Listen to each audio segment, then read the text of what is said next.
আসলে আপনি তো পাঠাও রাইড করেন। জি জি। এখন আমি যেটা বলছিলেন যে আপনি ফ্রি অনেক ডোনারকে নামিয়ে দিয়েছেন। হ্যাঁ, অনেক ডোনারকে নামিয়ে দিয়েছি, যেহেতু ঢাকা শহরে মর্মান্তিক একটা দুর্ঘটনা ঘটছে। কোমলমতি সমস্ত শিশুগুলো এখন মৃত্যুর যন্ত্রণায় কাতরাচ্ছে। তাই আমার আহ্বান হবে যে সমগ্র বাংলাদেশের এবং ঢাকা শহরে যারা আমরা বসবাস করি সবাই এগিয়ে আসুন এই শিশুদের বাঁচানোর জন্য। এই শিশুরাই আগামীকালের ভবিষ্যৎ।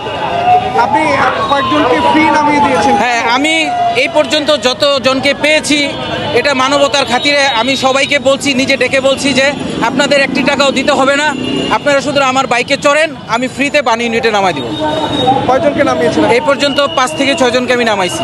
কেন হঠাৎ করে এই চিন্তাটা কেন আসলো? এই চিন্তাটা আসলো দেশপ্রেম থেকে।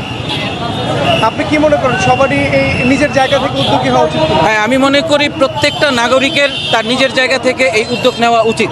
সর্বপ্রথম যাকে উঠিয়েছেন, যাকে নামিয়েছেন, কোন জায়গা থেকে এনেছেন তাকে?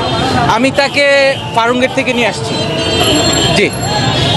সবাই আসলে আর অন্যান্য বাইকার যারা, তাদের উদ্দেশ্যে কি বলবেন?